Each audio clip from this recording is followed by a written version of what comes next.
সাহাবী সমালোচক যারা হয় তাদেরও ঈমান নষ্ট হয়ে যায়, কারণ এরা আল্লাহর নির্বাচিত উদুল কাফেলা, নির্বাচিত কাফেলা। আহলুস সুন্নাতি ওয়াল জামাআর আকীদা হলো যারা সাহাবায়ে কেরামের পিছে পড়বে ওরা আহলুস সুন্নাহ থেকে বাহিরে, যত বড় পণ্ডিত হোক সে। আবুল আলা মওদুদী সাহেব পণ্ডিত ছোট না, অনেক বড়, কিন্তু সাহাবী ধরার কারণে ছিটকে পড়ে গেছে, মূল্যায়ন নাই। কেন? আহলুস সুন্নাহর কাছে দাম নাই কেন? সাহাবীর পিছনে পড়লো কেন? আল্লাহর রাসূল বলেন যারা আমার সাহাবীকে ভালোবাসবে সেটা আমার মহাব্বত, আর আমার সাহাবীদেরকে যারা দুশ্মনী করবে এটা আমার সাহাবীর দুশ্মনী না, এটা আমার দুশ্মনী। কারণ সাহাবীরা নবীজির হাতে গড়া ছাত্র এবং হাতে গড়া মানুষের কাফেলা। যারা সাহাবীদের বদনাম করলো তারা কেমন যেন নবীর বদনাম করলো, আর যারা সাহাবায়ে কেরামকে ভালোবাসলো তারা নবীকে ভালোবাসলো। এই জন্যে আল্লাহর রাসূল বলেন আল্লাহ আল্লাহ ফি আসহাবি লা তাত্তাখিযুহুম গরাদাম মিন বাদি ফামান আহাব্বাহুম ফাবিহুব্বি আহাব্বাহুম ওয়া মান আবগাদাহুম ফাবিবুগযি আবগাদাহুম। নবীজির সাথে মোহাব্বত বাড়াইতে হইলে সাহাবীর লগে মোহাব্বত বাড়ানো লাগে। সাহাবীর লগে মোহাব্বত বাড়লে, সাহাবীদের ইত্তেবা করলে আল্লাহর লগেও মোহাব্বত বেড়ে যাবে, কারণ এরা আল্লাহরও মাহবুব, প্যারা। তাদের ঈমানকে আল্লাহ পাক নিজে প্রকৃত ঈমানদার হিসেবে স্বীকৃতি দিচ্ছেন। উলাইকা হুমুল মুমিনুনা হাক্কা, উলাইকা হুমুল মুমিনুনা হাক্কা। সাহাবায়ে কেরাম হলো সত্যিকারের প্রকৃত ঈমানদার। সত্যিকারের ঈমানদার হওয়ার কারণে আল্লাহ পাক তাদেরকে দুনিয়ার জীবনে মাগফিরাত দান করছেন, আখিরাতে জাহান্নামের আগুন থেকে মুক্তি দান করছেন, জান্নাতে অন্যান্য মুমিনের উপরে ইজ্জত দান করেছেন। এই কারণে সাহাবীদের ব্যাপারে আকীদা হলো সাহাবীরা মাহফুজ মিন নারি জাহান্নাম, তারা মাগফুর মাহফুজ। নবীরা মাসুম, নবীদের গায়ে গুনাহ লাগেই নেই, আকীদা। কারণ নবীরা আল্লাহর এত প্রিয়, গুনাহ সামনে আসলে আল্লাহ নবীদের কোলে কইরা পার কইরা দিছে, গুনার সাথে নবীর ছোঁয়া লাগতে দেয় নাই। ইউসুফ আলাইহিস সালামকে জুলাইখার বন্ধ দরওয়াজা খুইলা বের করে লয়ে গেছে। আর সাহাবীরা হলো মাহফুজ মিন নারি জাহান্নাম, তাদের জীবনে গুনাহ হইলেও তাদের গুনাহ নিয়া আল্লাহ পাক তাদের কবরে দেন নাই গুনাহ সহ।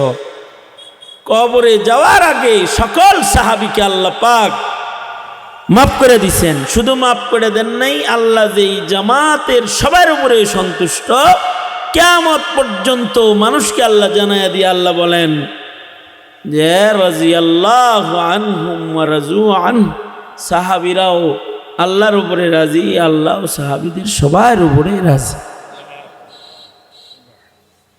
সাহাবীদের সবচেয়ে আদনা সাহাবী, সারা দুনিয়ার সব মুমিন একত্রিত করলো আদনা সাহাবীর সমান হবে। এখানে আল্লাহর রাসূল বলেন আসহাবি কান্নুজুম বিআইহিম ইকতাদাইতুম ইহতাদাইতুম। সাহাবীরা সবাই তারকা তুল্য ইমানের মালিক, সারা দুনিয়ার মুসলমান মিলে একজন সাহাবীর ইত্তিবা করলেও সব মুমিন আল্লাহর জান্নাতে পৌঁছার উপযুক্ত হয়ে যাবে, হেদায়েত প্রাপ্ত হয়ে যাবে। কারণ সাহাবায়ে কেরাম সবাই আল্লাহর কাছে পাশ করা মুমিন। উলাইকাল্লাযীনা ইমতাহানাল্লাহু কুলুবাহুম লিত্তাকওয়া, তারা ঈমান শিখছেন নবীর কাছে, আমল শিখছেন নবীর কাছে, আর পরীক্ষা দিয়া পাশ করছেন তারা সবাই আল্লাহর কাছে। আল্লাহ তাদের সবাইরে পাশ মুত্তাকি হিসাবে ঘোষণা দিয়ে দিয়েছেন। যারা পাশ মুত্তাকি এরা তো জান্নাতি। উইদ্দাত লিল মুত্তাকিন, জান্নাত তো মুত্তাকির লাগি আল্লাহ বানাইছে। এই কারণে আজব একটা নুকতা আছে। এই কারণেই সাহাবায়ে কেরামের ঘুমের কথা কেউ আল্লাহ পাক পৃথিবীর সব জাগ্রতদেরকে ঘুম থেকে জাগাইতে শোনায়। আজীব নুকতা। নবীদের ঘুম, নবীদের স্বপ্ন, এইটা যেমন ওহী, সাহাবীদের স্বপ্নকেও কারোর স্বপ্নকে আল্লাহ পাক ওহীর মর্যাদা দান করেছেন। সাহাবীর স্বপ্নকে নবীর সমর্থন দিয়া আল্লাহ পাক ওহীর মাকামে পৌঁছাইছেন। নবীরা স্বপ্নে দেখলে নবীদের স্বপ্ন ওহী। ইব্রাহিম আলাইহিস সালাতু ওয়াস সালাম নিজের ছেলেকে বলে, ইয়া বুনাইয়া ইন্নী আরা ফিল মানামি আন্নী আযবাহুকা ফানজুর মাযা তারা। আমার আদরের সন্তান, আমি ইব্রাহিম স্বপ্নে দেখছি তোমায় আমি আল্লাহর রাহে, আল্লাহর জন্য কোরবানি দিতেছি, জবাই করতেছি, তোমার কি রায় জানাও। ইসমাইল, খলিলের সন্তান ইসমাইল, খলিলুল্লাহর ওরসের জবিহুল্লাহ, তো সন্তান জানে আমার বাবা আল্লাহর খলিল, তিনি সরদার পয়গম্বরদের একজন পয়গম্বর। তার ঘুম এটা, তার স্বপ্ন এটা সাধারণ স্বপ্ন না, এটা ওহী। এই কারণে উনি সাথে সাথে বলে, ইয়া আবাতি ইফআল মা তুমার সাতাজিদুনি ইনশাআল্লাহু মিনাস সাবিরিন। নবীদের স্বপ্ন ওহী। আমাদের নবী আলাইহিস সালামের স্বপ্ন ওহী। নবীদেরকে শয়তানে স্বপ্ন দেখাইতে পারে না। মানুষকে শয়তান কিছু দেখাইতে পারে, ওয়াসওয়ায়ে শয়তানি মানুষকে দেখানো যায়, নবীদেরকে না। নবীরা এত উন্নত মানুষ যে তাদেরকে স্বপ্ন যোগে শয়তান জাত। আমরা ঘুমাইলে ঘুমাইয়েই যাই, আর নবী ঘুমাইলে নবী কি বলে, আমার চোখ ঘুমায়, কল্ব জাগ্রত থাকে। সাধারণ মানুষের ঘুম আর নবীদের ঘুম কি এক না? তো আল্লাহর রাসূল সাল্লাল্লাহু আলাইহি ওয়াসাল্লামের সাহাবী, তাদের স্বপ্নর মর্যাদা আল্লাহ পাক সারা দুনিয়ায় কিয়ামত পর্যন্ত আনেওয়ালা মানুষের কাছে তুলে ধরছে। কেউ যেন সাহাবীর বিপক্ষে কথা বলার জিহ্বা বের করার সুযোগ না পায়। ইসলামের পয়লা যুগে মসজিদে নববীতে নবীজি বসে থাকতেন, সাহাবীরা আইতো, কেউ আগে আইলো, কেউ দেরিতে আইলো, আইলে তারপরে নবীজি নামাজে দাঁড়াইতেন, ইমামতি করতেন। সমস্যা, সাহাবীদের জন্য অপেক্ষা করতে হয়, অথবা নবীজি নামাজ সবাইকে নিয়ে জামাত করে ফেললে কেউ যদি জামাত না পায় তাহলে তার হৃদয়ে আগুন জ্বলে যায়, হ্যাঁ জামাত পেলাম না, নবীজির পিছে নামাজ পড়তে পারলাম না। কি করা যায়? এলানের ইন্তজাম হোক, আসো আসো মদিনাবাসী, জামাতের সময় হয়েছে, নবীজি কিন্তু এখন মুসল্লার দিকে আইতাছে, তোমরা যদি কেউ কল্যাণের দিকে আসতে চাও তাহলে নবীর পিছে এসে দাঁড়াও। এমন এলান হওয়া লাগবে। তো এলানটা কিভাবে হবে? নবীজি সলা পরামর্শ বসলেন। সাহাবায়ে কেরামের কেউ কেউ বলে, সরকার গো, নামাজের জামাতের সময় হয়ে গেলে ঘন্টি বাজানো হবে, ঘন্টির আওয়াজ শুনে আমরা সব একসাথে জড়ো হয়ে যাব, আপনি আমাদের নিয়ে নামাজ আদায় করবেন। আল্লাহর রাসূল বলেন, ঘন্টি মুশরিকদের শিআর, পূজার ভেতরে ঘন্টি বাজায়, ঘন্টি বাজায় মুসলমান ইবাদত করতে পারে না, এটা মুসলমানদের কাজ হতে পারে না। একদল বলে, আল্লাহর নবী তাইলে মসজিদের সামনে আগুন জ্বালায় দেওয়া হবে, আগুন জ্বালায় দিলে ধোঁয়া আকাশে উড়বে, তখন দূর থেকে ধোঁয়া দেখি সবাই বুঝবি আসসালাতু কাইমা, নামাজ দাঁড়ানোর কাছাকাছি সময় হয়ে গেছে। সবাই মিলে মসজিদে দৌড়ে চলে আসবে, আপনার পিছে নামাজ পড়বে। আল্লাহর রাসূল বললেন, পৃথিবীতে বত্তারিন মুশরিক হলো অগ্নি পূজকেরা। আগুন জ্বালায়া একদল মুশরিক পূজা কইরা আল্লাহর সাথে শিরিক করে, সেই আগুন জ্বালায়া এক আল্লাহর গোলামি সেজদার জন্য কাউকে ডাকা যায় না, এটাও চলবে না। সলা পরামর্শ হইতেছে, আগুন জ্বালাবেন, অগ্নি পূজারীরা এই পৃথিবীর নিকৃষ্ট এক জাতি। এই পৃথিবীর কোন বানোয়ার ধর্মের ভেতরেও অগ্নি পূজকদের মতো নিকৃষ্ট নিয়ম অন্য ধর্মে খুঁজে পাওয়া যায় না। কারোর ধর্মে নিয়ম আছে, মদ খাও গোবর খাও, উৎকৃষ্ট নিয়ম নাকি? দেখো, এই রকম অগ্নি পূজকদের ধর্মে কিছু নিকৃষ্ট নিয়ম আছে যা অন্য ধর্মের মধ্যে এত নিকৃষ্ট নিয়ম খুঁজে পাওয়া যায় না। তার ভেতরে একটা নিয়ম হইল তাদের, যে তারা মা আর সন্তানের মধ্যে বিবাহের বন্ধন স্থাপনকারী নিকৃষ্ট জাতি। ধর্মীয়ভাবে মা সন্তানের বিয়ে পড়ায় কেমনে? তাদের ধর্মের নিয়ম হল, অগ্নিপূজকদের ধর্মের নিয়ম হল,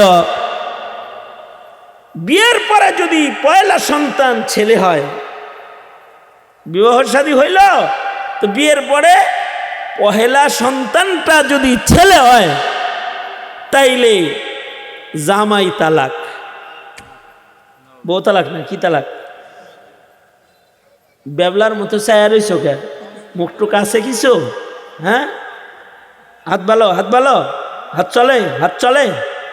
কার কার হাত চলে? হাত তোলেন তো দেখি। হাত ভালো, নাড়াচাড়া দিতে পারেন? আপনাদের মুখ চলে? মুখ কথা কয়? তাহলে জোরে মুখ চালায় বলেন নাউজুবিল্লাহ। এখন জোরে কইলেন কে? তখন কই গেছিলেন? ইন্ডিয়া গেছিলেন?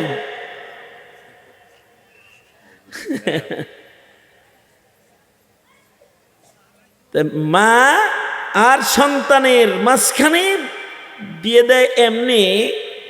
স্বামী স্ত্রীর বিয়ের পরে যদি পয়লা সন্তান ছেলে হয় তাইলে জামাই তালাক। বউ তালাক না, কি তালাক? এটা তালাকটা হয় কার পক্ষ থেকে?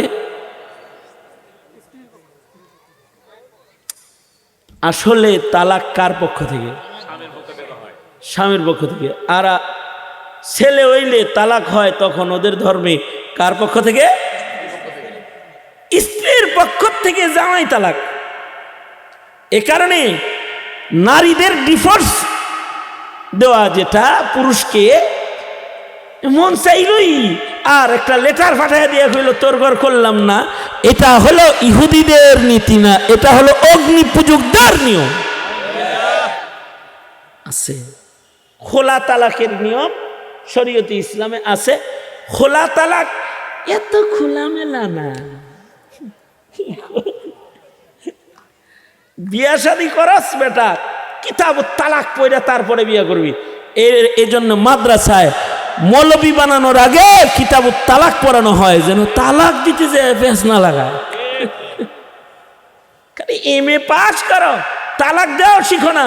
এমএ পাস করে সরকারি চাকরিটাই করতে পারো, বউটা পালতে পারো না মিয়া। তালাক হয়ে যায় তা আন্দাজও জানো না যে তোমার বউ তালাক হয়ে গেছে। এই তো পরে মোল্লার পিছে পিছে ঘুরো। যাই বেশি গেলে হুজুর কি ভাবে নিকৃষ্ট কায়দায় বলে, থাক। আসলে কিছু কথা আছে না উৎকৃষ্ট কায়দায় বলার উপায়ই নাই। কিছু কিছু কথা আছে যেগুলো উৎকৃষ্ট কায়দায় বলার উপায় নাই। তাদের নিয়ম হলো জামাই তালাক। জামাই তো তালাক হইল, এখন কি ঘটে? এখন ঘটে হইল এলাকার পুরুষরা এসে জামাইরে সান্ত্বনা দিয়ে কয় কান্দিস না, কান্দিস না, আর একটা বিয়ে করাই দেব। আর এলাকার নারীরা ফুলের মালা নিয়ে এই মহিলার কাছে এসে বলে তুমি বড় ভাগ্যবান, তোমাকে আগুন খোদায় একটা ইনটেক স্বামী দান করেছে, যে স্বামীর সাথে পৃথিবীর আর কোনো নারীর ছোঁয়া লাগবে না, তুমি নিজেই নিজের মতো লালন পালন করে নিজের জামাই বানায় লইবা। নাউজুবিল্লাহ, তুমি ভাগ্যবান। এই নিয়ম এখন তার ছেলেই হের জামাই। এই রকম অসংখ্য বাজে নিয়ম অগ্নি পূজকদের ধর্মে বিদ্যমান ছিল। সাবেক ফ্যাসিস্ট ওরা যেমন মুত আর গোবর খাওয়ানোর দলের ভক্ত, ঠিক ওরা আগুন পূজারীদেরও ভক্ত। এ কারণে শিখা চিরন্তন অনির্বাণ নির্মাণ করে বাংলাদেশের মানুষকে আগুন পূজা ওরাই করাতে চেয়েছিল। আলেমরা আওয়াজ তুলেছে তো মুসলমান যায় না, কুত্তাও যায় না, মুসলমানের দেশের কুত্তা। শিখা চিরন্তন, শিখা অনির্বাণ।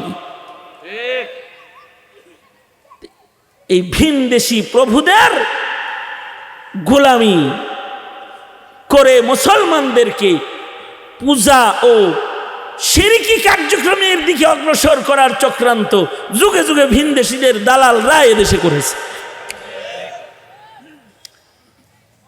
যাই হোক, এগুলো আমার কথা না, ফাঁক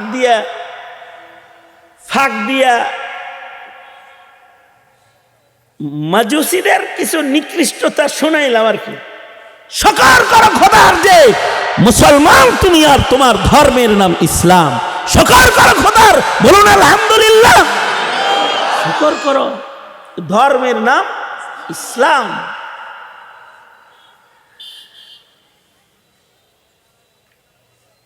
আল্লাহর রাসূল বললেন আগুন জ্বালায়া নামাজে রাখান যাবে না।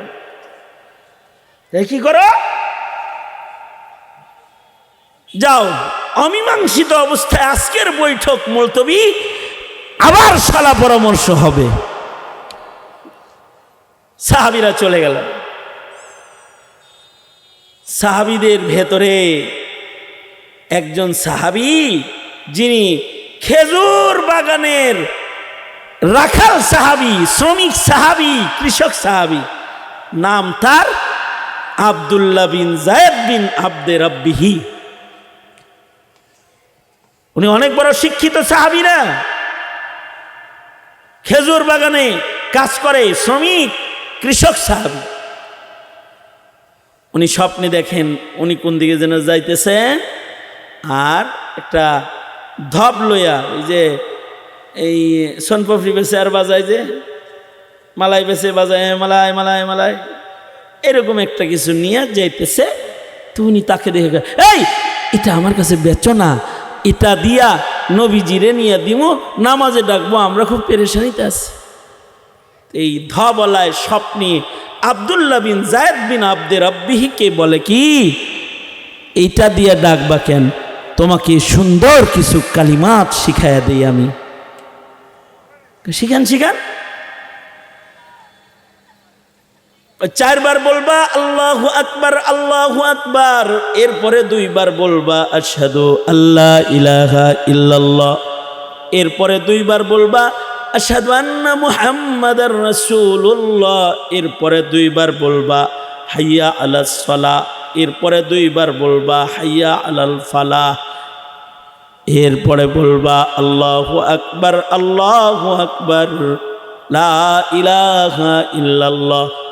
উঁচা জায়গায় দাঁড়ায় এলান করবা হাইয়া আলাস সালাহ। হ্যাঁ, কথাটা তো ভালো রে। ঘুমও ভাঙে গেছে। আব্দুল্লাহ বিন জায়েদ বিন আব্দে রব্বিহি স্বপ্নে পাওয়া এই কালিমাতগুলো নিয়ে নবীজির কাছে গেছে। পাশে শিক্ষিত সাহাবী মেজাজে ওয়াহি উমর একই স্বপ্ন দেখে চুপ করে বয়ে রয়েছে। উমর বসে রয় নাই, আল্লাহ উমর রে বসায় রাখছে, মুখ খুলতে দিতেছে না। আর একটা কৃষক সাহাবীর মুখ খুলে দিছে, কৃষক সাহাবীর ফজিলত উপরে উঠাইতেছে, আল্লাহ তাআলা দুনিয়াবাসীকে দেখাইতেছে সাহাবী তো সাহাবী, এটা খেজুর বাগানের রাখাল হইলে কি হবে, তার কথার কত দাম। নবীজি শূন্য টুন্য কয়, কোনো ধবলা আসে নাই। স্বপ্নে যারা দেখছ এ আল্লাহর ফিরিস্তা তোমারে আজান শিখাইতে আইছিল। আল্লামা কাত্তাজিন, তুমি সাহিবুল আজান, পৃথিবীর ইতিহাসে তুমি আজানকে আগমন করানোর ব্যাপারে আল্লাহ তোমাকে ব্যবহার করেছে, তুমি নির্বাচিত। বেলালকে ডাকো, তার গলার আওয়াজ উঁচু, 5 বেলা বেলাল আজান দিবে। শুধু 5 বেলা বেলাল আজান দিবে না, আমার এই সাহাবীর দেখা স্বপ্নের আজান, এইটা স্বপ্ন নয়। রুইয়াতুকা সাদিকান সালিহান, তার স্বপ্নটা ওহীর মতন, এটা সত্য। আল্লাহর রাসূল সমর্থন দিয়ে বললেন, এর কথাগুলো দিয়ে কিয়ামত পর্যন্ত আল্লাহ তাআলা কিয়ামত পর্যন্ত প্রতিটি মসজিদ থেকে সাজদার ইবাদত করার জন্য এই কথা দিয়েই ডাকাডাকি করা হবে। শুধু তাই নয়, রাসূল আরো খবর দিলেন, এই আজানের আওয়াজ যদ্দূর যাবে তদ্দূর শয়তান থাকবে না। এই আজান যে মুয়াজ্জিনে দেবে তার গর্দান হাসরের মাঠে উঁচা উঁচা হবে। এ কারণে হযরত ওমর খেলাফতের দায়িত্ব পাওয়ার পরেও হযরত ওমর আফসোস করতেন যে হায়, যদি আমাকে মুয়াজ্জিন বানাইতো তাহলে ভালো হইতো। কারণ মুয়াজ্জিনদের গর্দান হাসরের মাঠে উঁচা উঁচা হবে। এই আজান শুধু মসজিদে না, পৃথিবীর মাটিতে মুসলমানের ঘরে কোনো একজন মুমিন সদস্য জন্মগ্রহণ করলে সাহাবীর স্বপ্নে পাওয়া আজানটা কি তার কানে সবার আগে পৌঁছানো হয়। হাসান বসরি বলে, কানে সাহাবীর স্বপ্নের আজান পৌঁছানো হয়, আর আল্লাহ তাআলা কুদরতি কলম দিয়া আগন্তুক 90 মুসলিম যে আগমন করেছে তার কলবের ভেতরে আল্লাহ নিজের হাতে কালিমায়ে শাহাদাত লিখে দেয়। এই হলো সাহাবী। সেই সাহাবীর সমালোচনা না, সেই সাহাবীর আলোচনা হবে, তার গুণ আলোচনা হবে, তার ইত্তিবা হবে, তাদের অনুসরণ হবে। নবী বলে, আমিও আমার সাহাবীদের ইত্তিবাকারী যারা, হিদায়াতের উপরে তারা। এখানে আল্লাহ সাহাবীদের গুণ কোরআনে বারবার বর্ণনা করেছে। একটা গুণ আশিদ্দা ও আলাল কুফার, সাহাবীরা কুফরের বেলায় বড় শক্ত। এ কারণে সাহাবীর নকল হলো মাযহাবীরা। যারা মাযহাব মানে তারা সাহাবীর নকল, কারণ প্রত্যেকটা মাযহাব কোনো না কোনো সাহাবীর রং। যেমন হানাফি মাযহাব আফকাহুস সাহাবা, আব্দুল্লাহ ইবনে মাসউদের হুবহু রং, আর সাহাবীদের হুবহু রং শুধু মাযহাবী না, দেওবন্দি রং সাহাবীদের রং। এ কারণে দেওবন্দিরাও হকের ব্যাপারে বড় শক্ত। দেওবন্দের রং এই ওহাবি খারেজি কওজা করে, ওহাবি কওজা করে, কওমি যাদের বলো, এরা হলো দেওবন্দি। এই দেওবন্দিদের ভেতরে সাহাবীদের গুণ আছে। তারা হলো আশিদ্দা ও আলাল কুফার, বাতিল সে শেখ হাসিনা হোক আর আসাদ নূর হোক, বাতিল সে নব্য কোনো রাজা মন্ত্রী মিনিস্টার হোক, ঘাড় ধরে বের করে দেওয়া হবে, বাতিলের ঠাঁই নাই। কারণ হলো এই ইমানের একটা পছন্দিদার রং হলো আশিদ্দা ও আলাল কুফার। সুতরাং কুফারের বেলায়, কুফুরের বেলায় নরমি নাই। ইনশাআল্লাহ, ইনশাআল্লাহ, ইনশাআল্লাহ। দেলোয়ার সাহেব বলছে আমারে 7:45 পর্যন্ত হুজুর আপনার টাইম, এরপরে জামাত। এই কয়টা কথা সাহাবীদের বিষয়ে বললাম। প্রজন্ম সাহাবীদের সম্মান করবা, সাহাবীদের হেকায়াত পড়বা, জীবনী পড়বা। আল্লাহ তাআলা কবুল করেন, আমিন। আসসালামু আলাইকুম।